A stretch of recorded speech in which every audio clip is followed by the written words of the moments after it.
Ang paglalagay nga po pala ng ganito ay isa rin sa nakakatulong para mabawasan ng insekto na naninira sa ating mga halaman. Ayan. Bale yung kanyang amoy ang mag-a-attract dun sa mga insekto para lumapit dyan. Pag humapon sila dyan, hindi na sila makakaalis. Kaya na ay pero ang bango nito, pang-attract talaga sa mga insekto. Kaya dito namin nilagay yan sa may sitaw.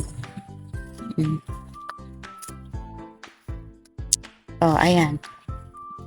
Ito pa. Yan. Kakalagay lang namin yan kaya wala pang ano yan. Ngayon lang.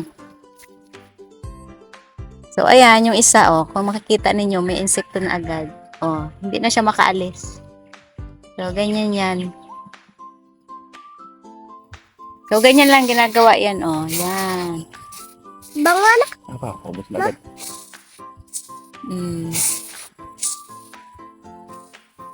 Sobrang bango.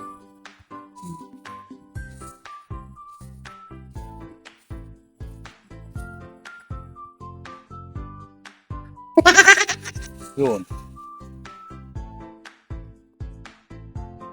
At ayan nga yung tinatawag natin na fruit fly. Yan talaga ay manunusok sa ating mga bunga ng halaman. So, kaya dapat ay nilalagyan din natin ng mga ganitong attractant. At ayan lang po muna for today's video. Salamat!